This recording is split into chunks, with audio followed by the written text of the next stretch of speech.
All right. Hi, everyone. My name is Cassandra. I am a member of the client success team here at CasePeer. Thank you so much for joining us today on today's Advanced Templates webinar.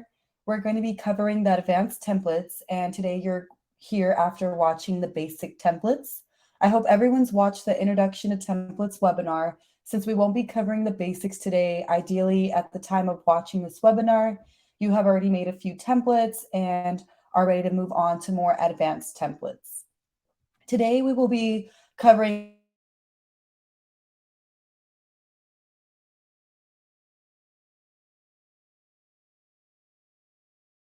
creating one, we will be reviewing covered during the beginning templates webinar. For the client breakdown, we'll go over the different keywords to use for that. Just keep in mind, I will not be going over how to copy and paste keywords and things like that, since that's already been addressed in the basics templates webinar. As we go along in the webinar, I do encourage you to type in questions into the question box. My colleague Leah will be assisting me with any questions, so please feel free to drop any questions in the question box.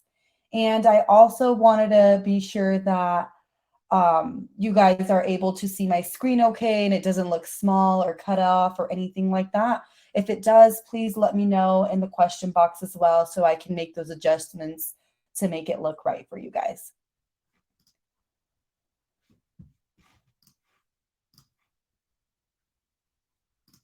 Okay, so let's go ahead and start. So right now I am on my dashboard, but I do briefly want to go over where the templates are located before we get started. So you can find your templates where the settings icon is. In the drop down, you will see a templates button. Please keep in mind, if you're not able to see this, it is permission based. So your firm admin would need to grant you access, in order to see this templates button. But we'll click into here.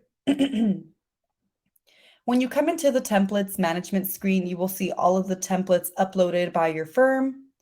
You will see the day it was uploaded on, who it was uploaded by, and the case context. Just keep in mind that the context was also discussed in the introduction to templates, but it's basically where you upload the template to or what type of letter it is, which leads into where you generate the letter into CasePeer. So you'll also see a keywords button here, and that is where it's going to show all of the merge fields and the codes that you will be using to format and to create your letters. I'm going to click back into the management screen. You'll also see a context button, and this will be kind of like a dictionary to kind of help you get a better understanding of what the contexts are and the description of the context. You'll also have a search bar to search any of your templates, and you also have an upload button as well.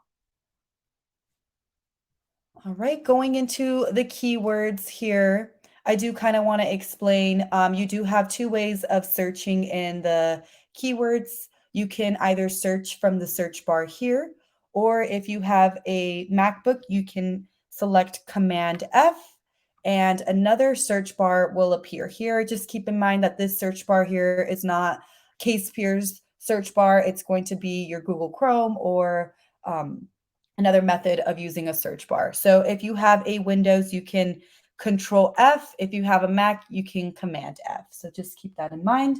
I'll most likely be using this search bar above, but you do have two options. You can use the search bar provided by CasePeer or the search bar by clicking Command or Control F. All right, so let's hop into that pleading template. Let me go ahead and pull that over here.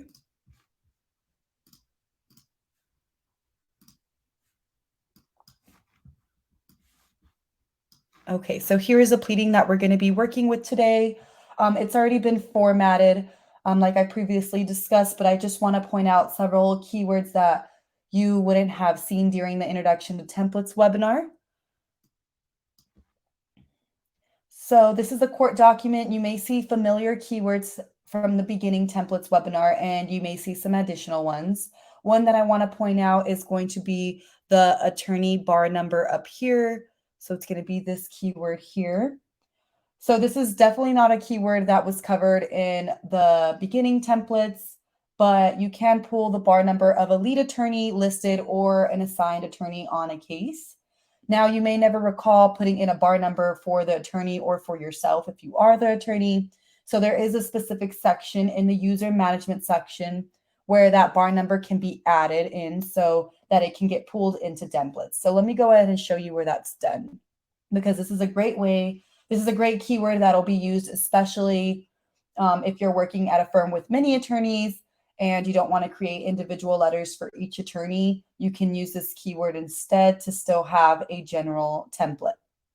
So going into CasePeer, I'm going to come back to my management template screen where my original account is at. I'm going to click the settings icon here. And I'm going to want to go down to users. So once I'm in the user, I'm going to select the specific user that needs to include their bar number. So we'll go with Ali for today. I'll click that drop down arrow that is in line with the user, and I'm going to click edit user. Next, you'll be in the portion of where you can edit the worker's information. Scrolling down, you'll see a bar number section. So here's where you can add the attorney's bar number. Also, keep in mind there's a lot of other great information that can be pulled in and that are keywords for. So for example, the phone number, the fax.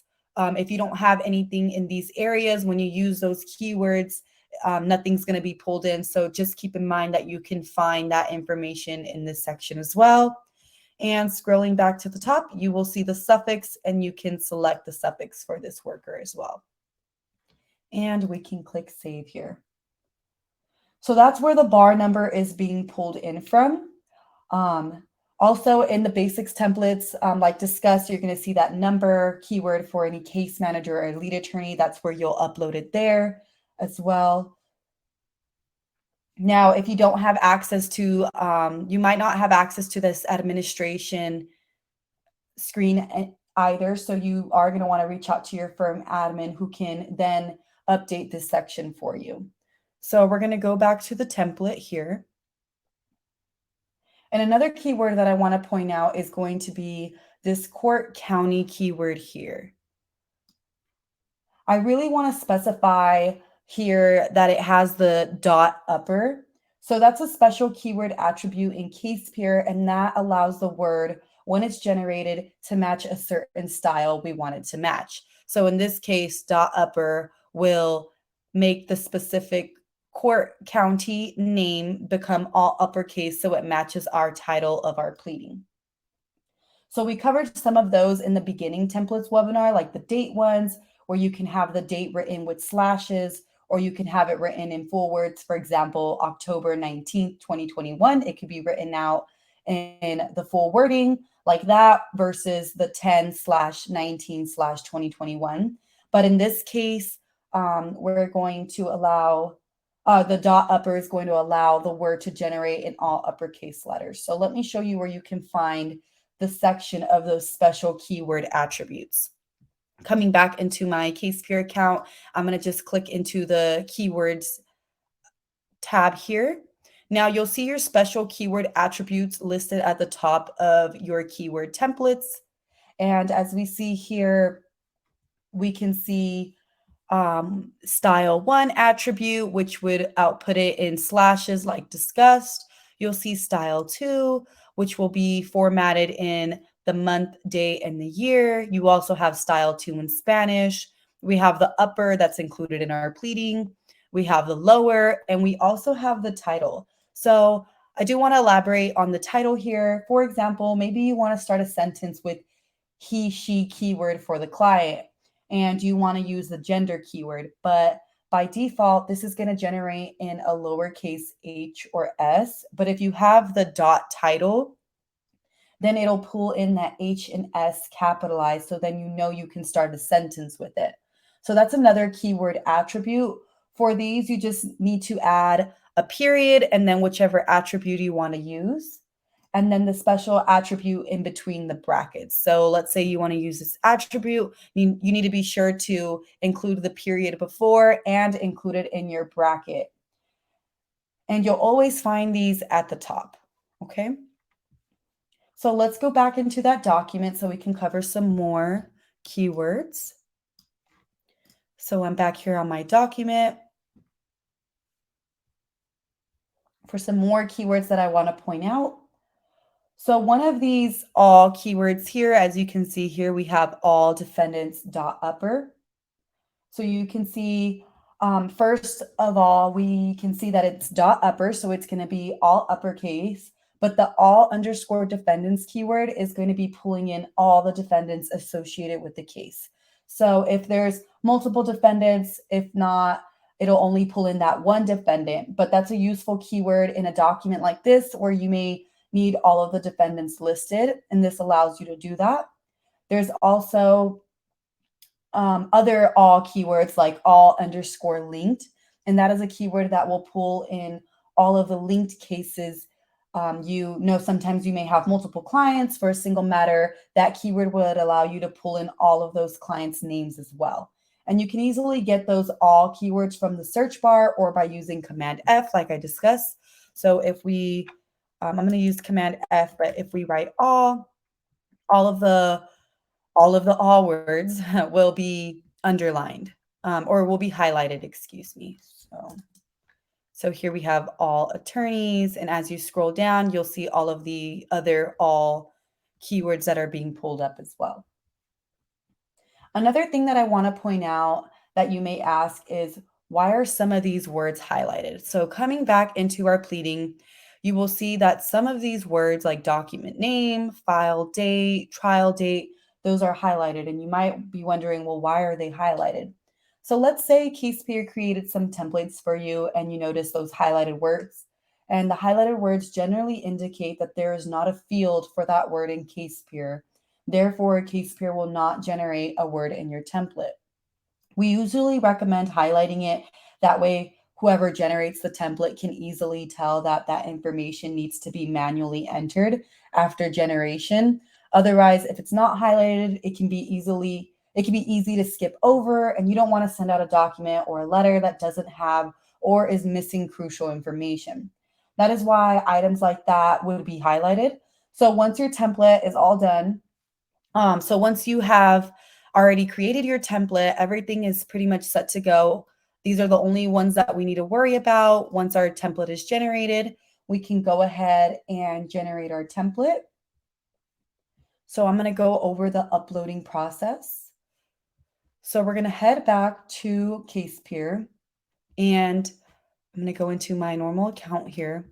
We're going to click our settings icon, and we're going to go down to templates. Next, we're going to go into our upload button here, and we're going to choose our file.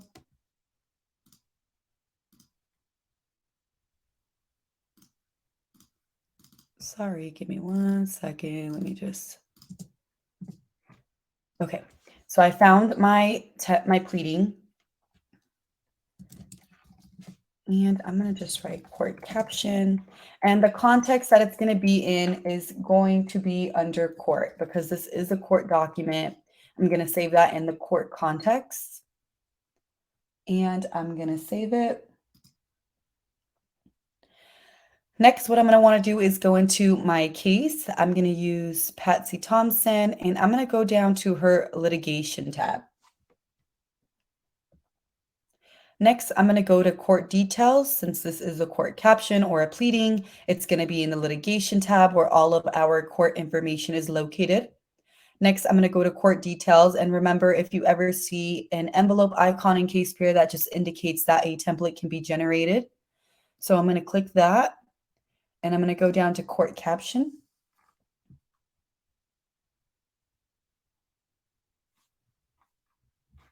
All right. So unfortunately, a bar number was not entered for this attorney, but usually the attorney's bar number will appear there. Below that, you will see that the county has been capitalized. due to our dot upper style that we selected on there. You'll also see our defendants that are located. We have 2 defendants here. And you can see that this information still remains highlighted and the defendants being pulled in. Below are served keywords that pulls in these defendants served. So for example, you can find these defendants underscore served keywords in the keyword list. And this is going to list the defendants that have been served. Now, that is a common keyword that one would need, especially when working with pleadings. So coming back to our case peer, I'm going to go back to our keywords section. If I were to look up served, you can see that the defendant's keyword served is here, and it basically lists all the legal representation for all the defendants on the case. And this is exactly how it'll look when it's inputted in your template. Based off of our template here, we can see that same information similar was being pulled in. And now our pleading is ready to be sent out. Once we make these highlighted changes, our pleading will be ready to be sent out to our court. All right. All right, so let's go ahead and go into, I want to go ahead and discuss our client breakdown letter. Now, this letter has not been completed, so we'll go over it and we'll see which keywords we can use for it. Let me pull it up. So this is going to be our client breakdown sheet here. Now you can see some basic keywords that were covered in the beginning templates are being pulled up. So for example, the date, the client's name, the client's address. So that's like the welcome letter that was previously done in the beginning template. So we'll not be going over those specific keywords today since they have been previously discussed, but I do want to go over this bottom half of our breakdown. So let me go ahead and put this side by side. Let me zoom in a little bit for you guys. There we go. Okay. So for example, you can pull in that total settlement amount here. There's attorney fees that you can pull in as well. And there's a couple of keywords for that, like total fees, which would pull in any fees as well as firm fees, plus any attorney liens that are on the case, who would pull in both at once. Or there's also a keyword that can separate it. So you can have your firm fees separate and then your attorney liens, which would be your total attorney liens. Now, every firm's client breakdown is a little bit different depending on what your firm would like to show their clients. But for this specific breakdown, we will be using the total fees keyword. So I'll be adding that keyword there. Let me go into my keyword. So if I search up total,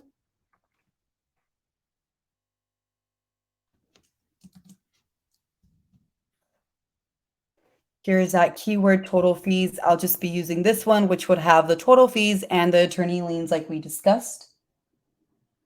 So the next one we have is going to be costs. Now, before I move on to costs, I do also want to show you all of the other great keywords that we have here. We also have total MedPay, which would have the total MedPay deposits, total settlement, which would have the total settlement amount on the case. What's really nice about Case Peer is that although it does show you these keywords, it also gives you a brief description of what that keyword will be pulling from, which is really nice to kind of go based off of. Like I mentioned, we do have our next keyword, which is going to be costs. So I'm going to write costs in my search bar. And this would be all of the costs that your firm may have fronted for your client prior to settlement. So there is a keyword for those that will be our total running cost, which would be this keyword here. And that's pulling data from the cost tab of the case and also the settlement tab of the case. It's pulling from there as well. Okay, so we'll use that keyword. Below that, you may also see many more keywords. We also have the outstanding lien section, like the medical bills, in our breakdown.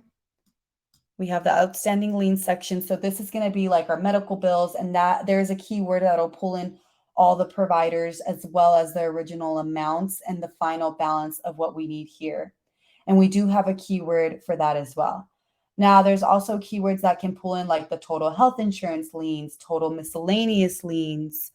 Um, if you use those frequently as well, you can have a template that brings those in, or you could have, yeah, you can have a template that brings those in as well. Then we also have some totaling keywords that we can use. For here, it's going to be our total original and then our total final. Those are the keywords that we're going to be needing for our costs. So I'm going to just pull in the total original.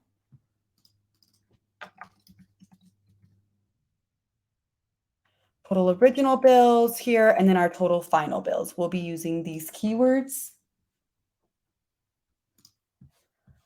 Now for our net recovery, which is going to be located right here in our client breakdown, that net to client that you're looking for, that's for there's a couple of keyword options for that, and we'll cover both of those. Now let me just search up net here. So I'm going to search net, and we do have our net to client issued keyword and our net to client projected keyword here. And I'll just discuss the differences of those.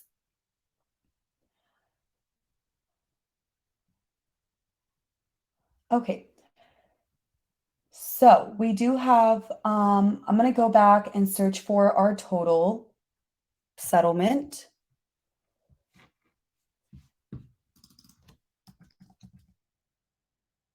For example, let's say you tried to make a client breakdown before and you used the keyword before and it pulled in $0 amount.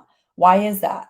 It's because the keyword will only work if the offer and the check that's been accepted has been deposited.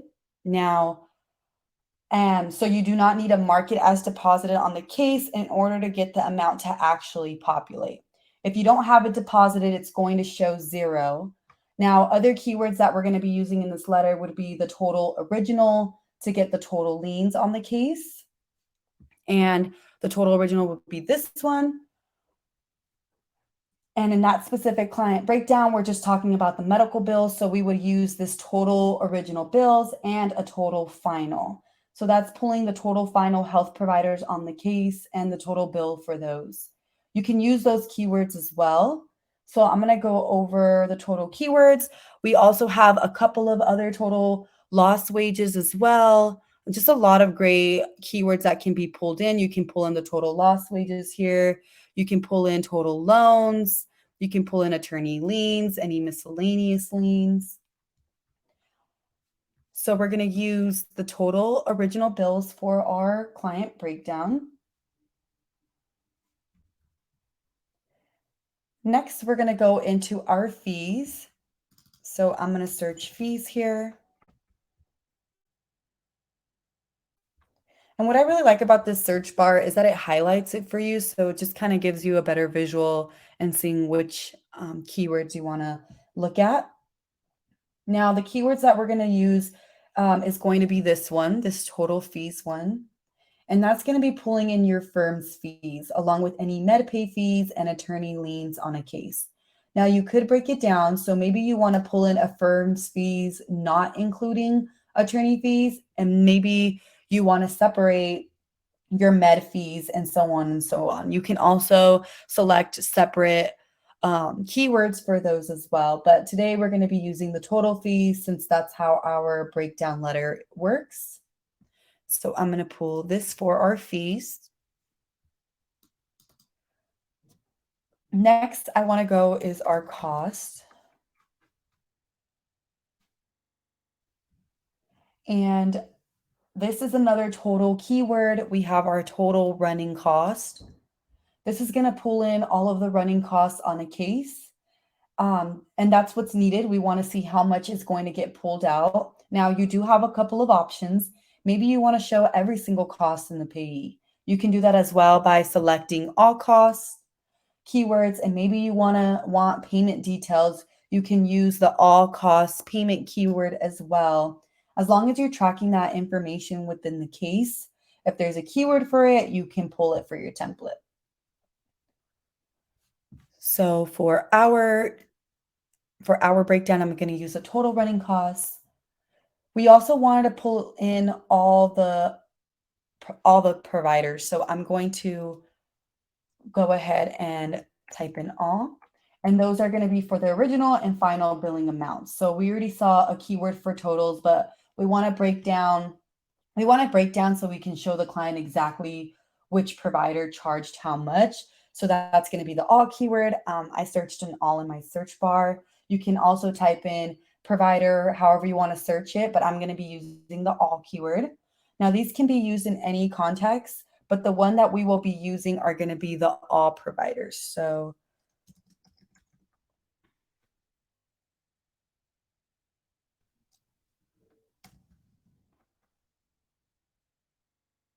give me a second.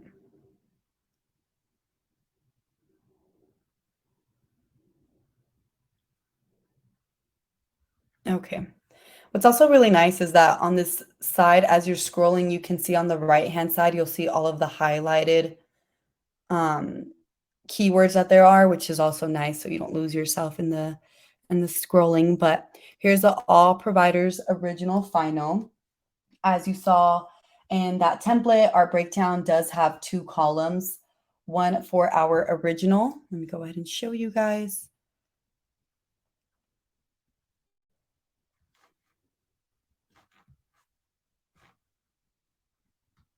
Oops. Okay, here we go. So we have one column for our original bills and one column for our final bills.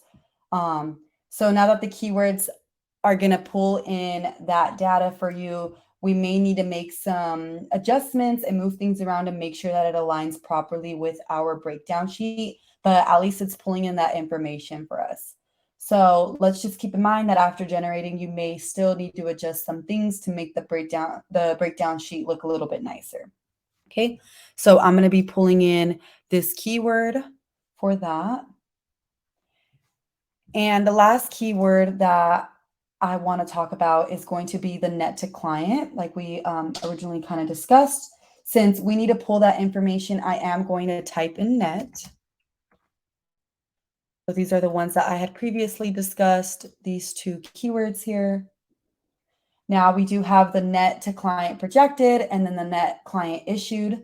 The projected is going to pull in the projected amount, regardless if a client has been issued on the client trust portion of the settlement tab. It's going to pull in a number from the negotiation section. So just keep that in mind. This is going to be the projected net to client. So a number is always going to be pulled in because it's going to go based off of the negotiation section in the settlement tab. Whereas the net to client issued keyword is going to pull in a number only if an actual check has been issued to the client from the client trust portion of the settlement tab. So on the client trust portion of the settlement tab of the case, you do have the ability, and you should send your check to the client, and that's where that number will get pulled in from. So it'll be whatever the amount of that check that the client will be receiving, whereas the projected is going to be a number from the negotiation.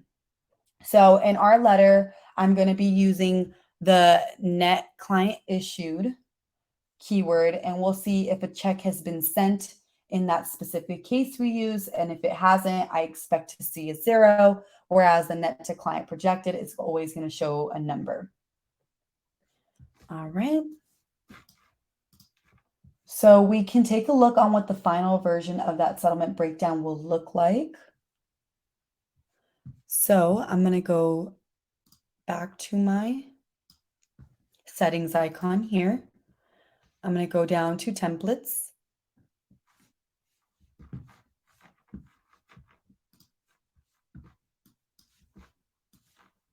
Next, I'm going to click upload, and I'm going to choose a file. Bear with me here. Okay, so I'm going to choose a file, You'll select where that file is located at, and I will just type in client breakdown. And the context is going to be under client since this is going to be going to the client. And I'll save that. Next, I'm going to go into my recent case and I'm going to go into the client tab. All right, coming down here, I'm going to go to contact details and I'm going to find that icon, the envelope icon, and we're going to select our template.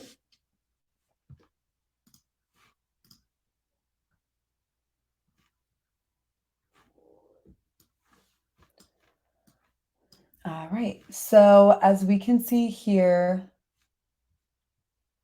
we can see that our total gross settlement got generated. We have our attorney fees, which were generated, our costs, which were generated, and our outstanding liens. Now here you can see that it's not following right under our original bills and our final bills, but the information got pulled into our template. So I'm going to just make a couple of adjustments here and just kind of tab these over. And so you can just do that for each single one. Just kind of get you a better understanding of how those are supposed to be aligned. For the net recovery, I'm going to scroll down here. We have our total liens and we have our net recovery. For the net recovery, since we use the net underscore client underscore issue keyword, so it looks like on that case, a check has not been issued on. And if we would have used the net to client projected keyword, a number would have been pulled in. So now this is pretty much it for our client breakdown. Just a couple of adjustments and it'll be ready to be sent to the client here. All right. So if anybody has any questions, please feel free to type it in the box. Just a quick overview. I just want to show you a little bit more about the templates. If we go into our settings icon, scroll down to templates. Please remember, if you don't see that templates button, reach out to your firm admin so they can grant you access to that. Now, I do want to show you how you can make changes to any templates that you already have uploaded. We'll go with this first one. If I click this drop-down arrow aligned with the template I want to make edits to, I'm going to click edit. Then you're going to see a link to the Word document that's already in CasePeer, and you can click that, download it, make any changes, save it, and then re-upload it again. Now, again, you have your keywords button here and your context button. Keep in mind that those two buttons will open up in separate tabs. You have your search bar to search for a specific template, and you have your upload button to upload any templates necessary. Now, the last thing I did want to point out is the Help Center. So in every page that you click onto in CasePeer, you do have the Help Center located at the bottom. If you click that, it'll take you to a separate tab where you're able to find a lot of helpful information. Let's say you're having trouble with templates. If I search templates, excuse me, you'll be able to see a lot of great articles to help you update a template, upload a template. What is a template? Help you make your first template. A lot of great information that can be located here. You also have a chat on the right-hand bottom side, and there you can chat in with us any questions that you may have, and one of our team members will assist you. And you also have a questions and feedback button here. Any feedback or suggestions that you would like to give CasePeer can be written here and sent to us as well. All right, if you guys do not have any questions, this is it for our advanced templates. Please keep in mind that we do have webinars regularly, so sign up for those, and I hope to see you at our next webinar. Thank you and have a great day.